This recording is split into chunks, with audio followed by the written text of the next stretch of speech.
अस्सलाम वालेकुम नाज़रीन, मां आहियां शुएब अली उमरानी ऐं तव्हां ॾिसी रहिया आहियो BR टाइम न्यूज़। सभ खां पहिरियां शामिल कंदासीं हीअ रिपोर्ट।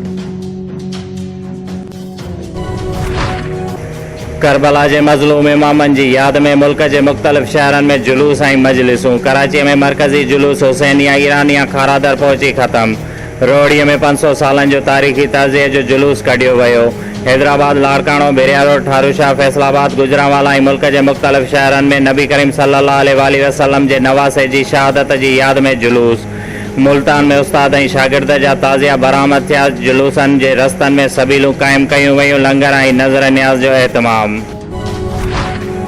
जनूबी वज़ीरिस्तान में सर्च ऑपरेशन के दौरान सिक्योरिटी फोर्सेस ते दहशतगर्दनि जी फायरिंग में सूबेदार नदीम, सिपाही सलीम ऐं लांस नाइक मुसवर शहीद। 4 फौजी जवान पिण ज़ख़्मी।